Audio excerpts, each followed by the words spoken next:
সুপ্রিয় দর্শক, সবাইকে স্বাগত জানাচ্ছি এনটিভির নিয়মিত আয়োজন স্বাস্থ্য প্রতিদিন অনুষ্ঠানে। আপনাদের সাথে আছি আমি ডাক্তার মোনা তাহসিন। আজ আমরা কথা বলবো ইন্টারভেনশনাল হৃদরোগ চিকিৎসা নিয়ে। এই গুরুত্বপূর্ণ বিষয়টি নিয়ে আলোচনা করবার জন্য আমাদের সঙ্গে আছেন একজন বিশেষজ্ঞ চিকিৎসক। চলুন অনুষ্ঠানের শুরুতেই পরিচিত হয়ে নেই আমাদের আজকের অতিথির সাথে। ডাক্তার আশরাফুল আলম সুমন 1985 সালের সেপ্টেম্বর মাসে ব্রাহ্মণবাড়িয়া জেলায় জন্মগ্রহণ করেন। তিনি 2009 সালে ইন্টারন্যাশনাল মেডিকেল কলেজ থেকে MBBS ডিগ্রি অর্জন করেন। এরপর তিনি চিকিৎসা বিজ্ঞানে উচ্চতর MD ডিগ্রি লাভ করেন। বর্তমানে তিনি ঢাকা মেডিকেল কলেজ হাসপাতালে কার্ডিওলজি বিভাগের কনসালটেন্ট হিসেবে কর্মরত। স্যার, আপনাকে শুভেচ্ছা এবং স্বাগত আমাদের আজকের অনুষ্ঠানে। আপনাকে শুভেচ্ছা এবং স্বাগতম।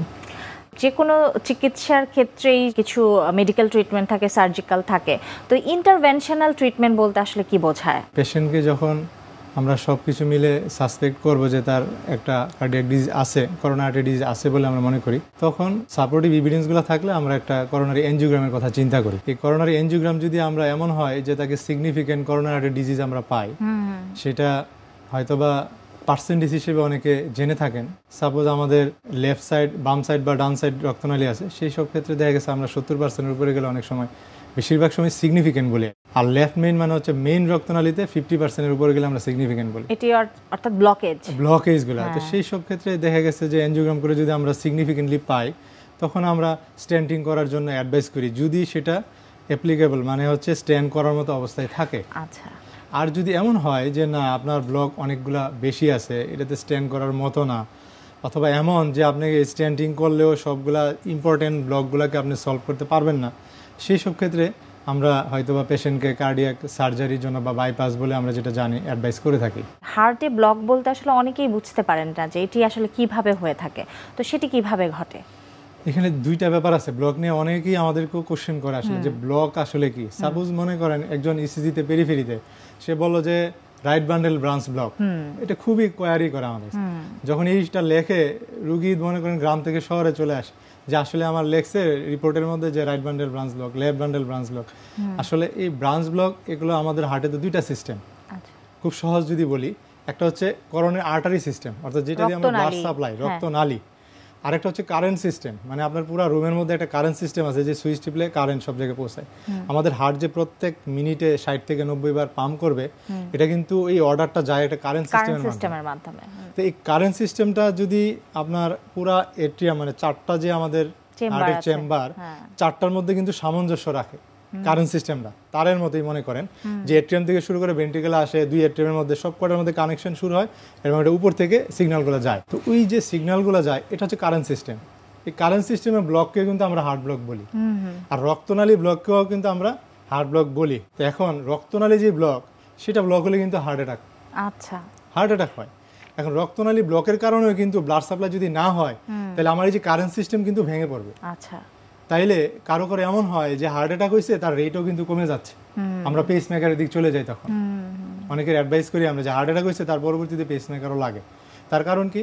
তার কারণ হচ্ছে রক্তনালী ব্লকের সাথে সাথে ওনার দেখা গেছে কারেন্ট সিস্টেমটাও ব্রেকডাউন হয়েছে, অর্থাৎ হার্টের সিগন্যালিং, কারেন্ট যে সিস্টেম সবগুলো একসাথে কাজ করবে, এটা আর হচ্ছে না, কারণ ব্লাড সাপ্লাই বন্ধ হওয়ার কারণে ওগুলো ড্যামেজ হয়ে গেছে। ইন্টারভেনশনাল যে কার্ডিয়াক ম্যানেজমেন্ট আপনি বলছিলেন, অর্থাৎ করোনারি এনজিওগ্রামের কথা এক্ষেত্রে বলা হচ্ছে, এটি কতক্ষণের মধ্যে করতে হয় বা করলে এটি রোগীর জন্য ভালো কিছু আসলে আপনারা আশা করেন?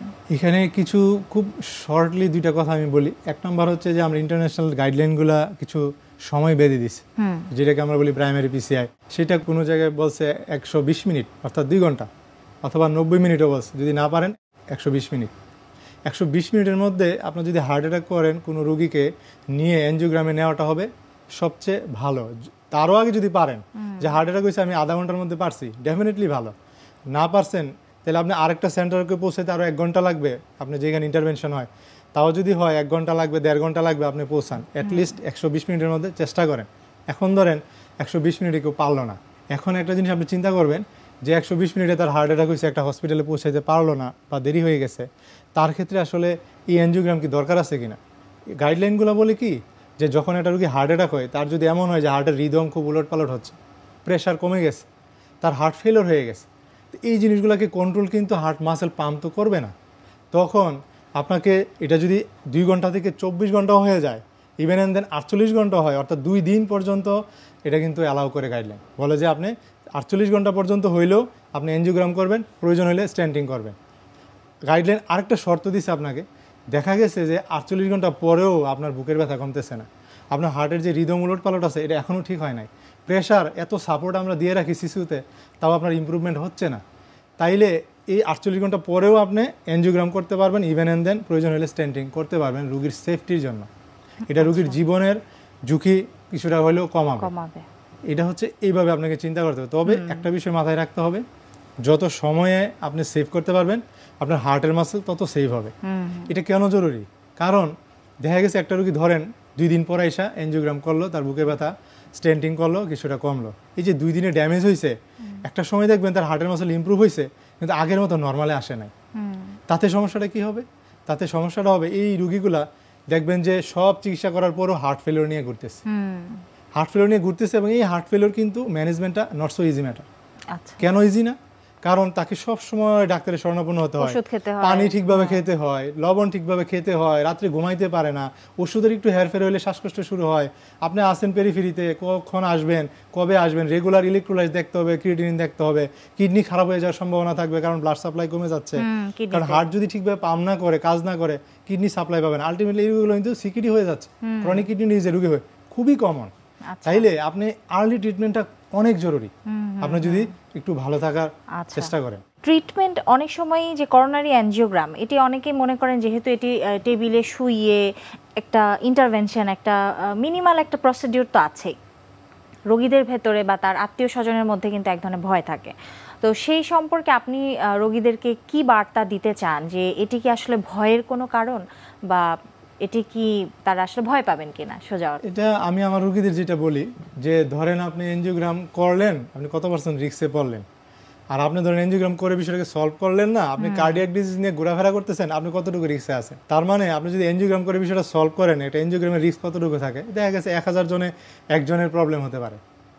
তাও যদি সব প্রসিডিউর মেনটেন করে করা হয় বা কোমরবিডিটিস কম থাকে বা না থাকে, তাদের ক্ষেত্রে এটার সম্ভাবনা কিন্তু অনেক কমে যায় কোনো প্রকার রিস্কে। আর এনজিওগ্রামটা কিন্তু একটা পরীক্ষা, এটা কোনো আপনাকে খুব বেশি যে কাটাকাটি এরকম কিছু কিন্তু নাই। আমরা যে হাতে ক্যানোলা করি,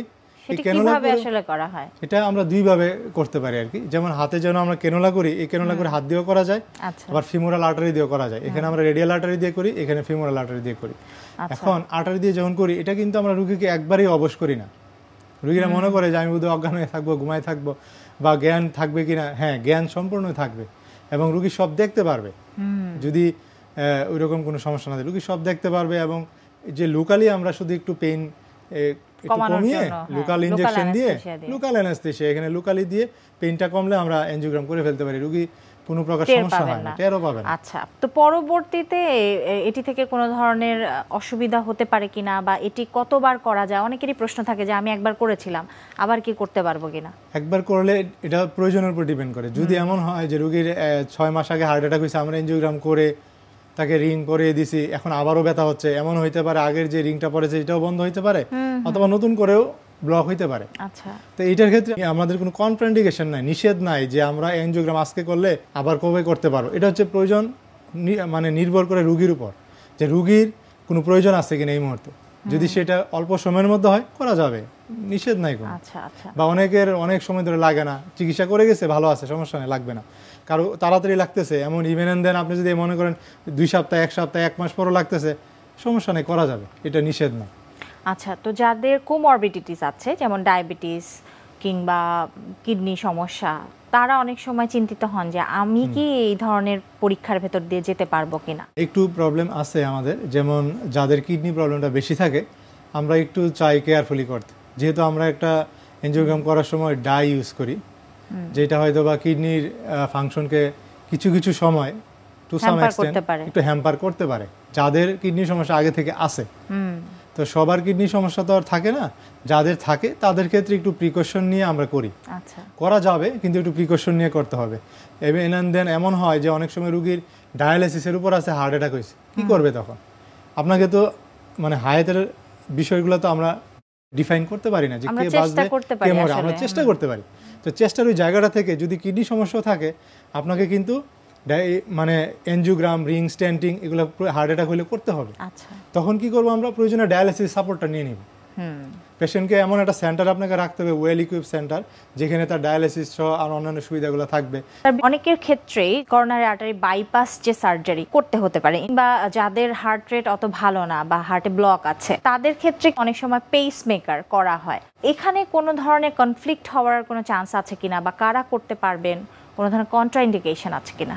আমরা যখন দেখি যে হার্ট অ্যাটাকের সাথে যদি হার্ট ব্লক হয়, সেক্ষেত্রে আমরা রুগীকে স্টেন্টিং করার সাথে সাথে পেসমেকারের বিষয়গুলো আমরা করে দিই। আচ্ছা, এটা একসাথেও করা যায়, হয়তো একটু আগে পরে। সাপোজ আগে আমরা পেসমেকার করে নিলাম, পরে স্টেন্টিং করে নিলাম, আবার ডিপেন্ড করে পেশেন্ট সিচুয়েশনের উপর। অনেক সময় আমরা আগে স্টেন্টিং করে নেই, পরে পেশেন্টকে পেসমেকারের অ্যাডভাইসটা করে দিই। এটা দুইটাই বাই ডিরেকশনাল, প্রয়োজন অনুসারে রুগীর কোনটা আগে প্রয়োজন ওটা ফিজিশিয়ান বা আমাদের স্যারেরা চিন্তা করে তারপর আমরা ডিসিশনগুলো নেই। বাট প্রয়োজন হলে ডেফিনেটলি করতে হবে।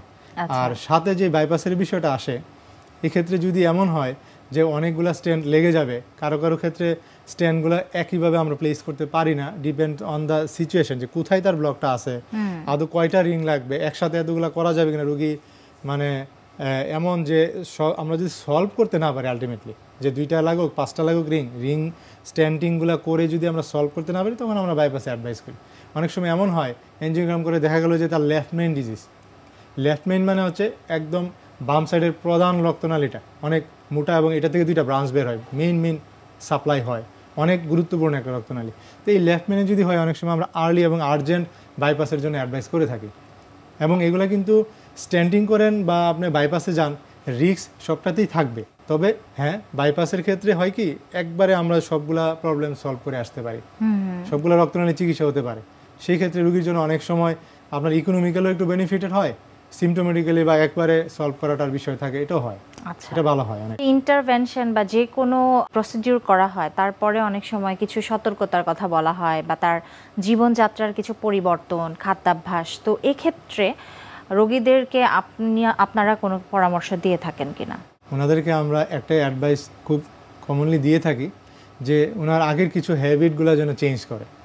সাপোজ কিছু পেশেন্ট বলে যে উনি চেইন স্মোকার, আমরা বলি যে দেখেন স্ট্যান্টিং তো করছেন, বা আমরা যতটুকু চেষ্টা করছি আপনাকে ভালোভাবে করে দিছি, এখন আপনি স্মোকিং যে আপনার অভ্যাসটা ছিল এটা বন্ধ করতে হবে। অনেক রোগী আছে বন্ধ করে, অনেকে করে না, কিন্তু এটা তো খুবই ইম্পর্টেন্ট। আপনি ওষুধও খাচ্ছেন, এদিকে স্মোকিং আপনি করে যাচ্ছেন, আপনার ওষুধগুলো তো আপনাকে ওইরকম বেনিফিট নাও দিতে পারে, খুব তাড়াতাড়ি আবার স্ট্যান্ড বন্ধ হয়ে যেতে পারে। আপনি ডায়াবেটিস আছে, আপনি ডায়াবেটিসের রোগী বা যেসব রোগীরা ডায়াবেটিস থাকে, ওনারা দেখা গেছে ডায়াবেটিস নিয়ে করে সিরিয়াস থাকে না, ওনাদের ক্ষেত্রে কিন্তু স্ট্যান্ড আবারও বন্ধ হয়ে যাওয়ার সম্ভাবনা থাকবে। যেসব রোগী সিকিডি রোগী, ওনাদের ক্ষেত্রে এই স্ট্যান্ড যারা আমরা করে দিই, দেখা গেছে তাদের স্ট্যান্ডিং মানে আবার আইএসআর বলে বা স্ট্যান্ড রিস্টেনোসিস, এটা হওয়ার সম্ভাবনা কিন্তু নর্মাল রোগী থেকে অনেক বেড়ে যাবে। তো এইসব ক্ষেত্রে আমরা অ্যাডভাইস করি যে আপনি ডায়াবেটিসটা অবশ্যই কন্ট্রোলে করবেন, স্মোকিংয়ের হ্যাবিট থাকলে এটা স্টপ করবেন, একেবারে স্টপ করবেন, কিডনির সমস্যা থাকলে এটাকে যতটুকু পারেন কন্ট্রোলে রাখতে হবে, অ্যান্ড ডায়াবেটিস প্রেশার থাকলে প্রেশারটা কন্ট্রোলে রাখতে হবে। ডিসলিপিডিমিয়া কমনলি ডায়াবেটিস এবং সিকিডি পেশেন্টদের থেকে থাকে, এবং আদার হ্যাবিট যাদের খারাপ অভ্যাস আছে তাদেরও থাকে। তো তাদের ক্ষেত্রে এই ডিসলিপিডিমিয়া কন্ট্রোল করা একটা চ্যালেঞ্জ। সাথে খাদ্যাভ্যাস বলতে আমরা বোঝাই যে এক্সেসিভ তেল জাতীয় খাবার, জাঙ্ক ফুডগুলো অ্যাভয়েড করতে বলি। স্ট্রেস লাইফ ডেফিনেটলি অ্যাভয়েড করতে হবে, আপনি ঘুমটাকে এনশিওর করতে হবে। আরেকটা খুব ইম্পর্টেন্ট যেটা আমরা গুরুত্ব দিই না, সেটা হচ্ছে রুগীর রেগুলার ঘুম এবং বাথরুম।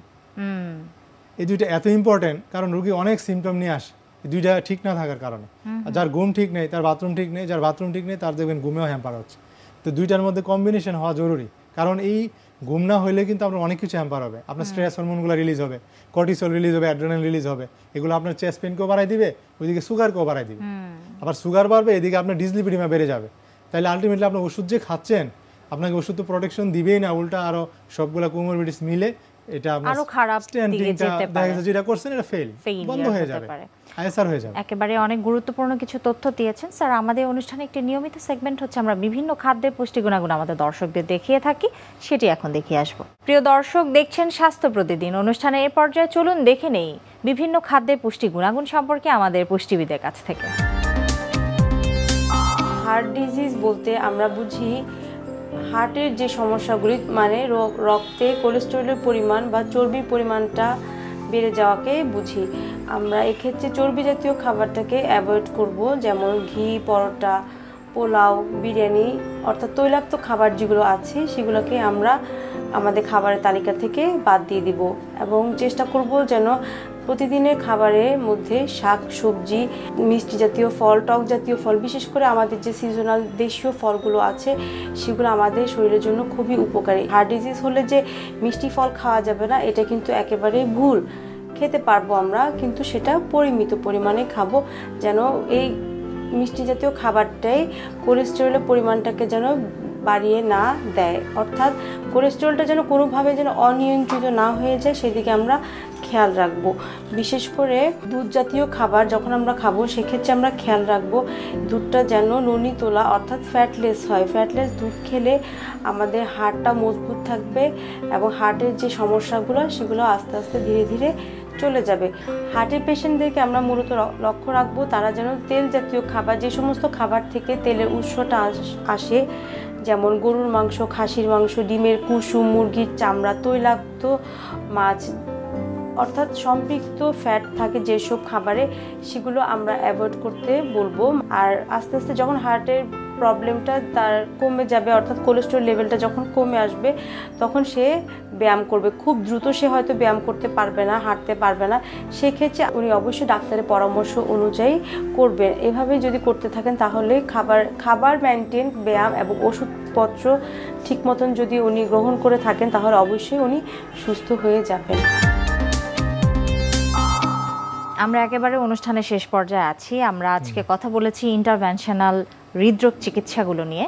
তো আমাদের দর্শকদের জন্য সবশেষে আপনার বিশেষ কোনো পরামর্শ রয়েছে কিনা? যেহেতু আমাদের দেশে এবং ইন্টারন্যাশনালি ডে বাই ডে কিন্তু কার্ডিয়াক ডিজিজগুলো বেড়েই যাচ্ছে এবং এটা বাড়ার কারণ হচ্ছে একটা হচ্ছে আমাদের লাইফস্টাইল বর্তমানে যে অবস্থায় যাচ্ছে ইনক্লুডিং কোমরবিডিটিস, ডায়াবেটিস রোগীর সংখ্যা কিন্তু দিন দিন বাড়তেছে, কিডনি ডিজিজের সংখ্যা দিন দিন বাড়তেছে, ডিসলিপিডিমা, সব মিলে আমাদের lifestyle, junk food, stress life, আমাদের ঠিকভাবে না ঘুমানো, খাবার হ্যাবিট সব কিছু মিলে কিন্তু ডিসলিপিডিমাও বাড়তেছে, সাথে আপনার স্ট্রেস হরমোনগুলো বাড়তেছে, সব মিলে কিন্তু আমার হার্ট অ্যাটাকের ঝুঁকি অনেক বেড়ে যাচ্ছে। স্মোকিং থেকে শুরু করে আদার্স কোমরবিডিটিস থেকে শুরু করে লাইফস্টাইল সবগুলোর মধ্যে যদি অ্যাডজাস্টেড না হয় কোনো ব্যক্তি, আপনি ধরে নিতে পারেন যে 40 ইয়ার্সের পর তার সম্ভাবনা কিন্তু অনেক বেড়ে যাবে।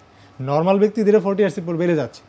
যাদের এরকম আপনার কোমরবিডিটিসগুলো থাকবে, অভ্যাসটা খারাপ থাকবে, তাদের দেখা গেছে 60 ইয়ার্সে না 50 ইয়ার্সের বিলো 50 ইয়ার্স হয়ে যাচ্ছে হার্ট অ্যাটাক, এবং এটা কিন্তু নট সো আনকমন, অনেক কমন। কার্ডিয়াক ডিজিজ থেকে যদি ভালো থাকতে হয় তাহলে আমরা যেন একটা ভালো লাইফস্টাইল অ্যাডজাস্ট করি নিজেদের সাথে।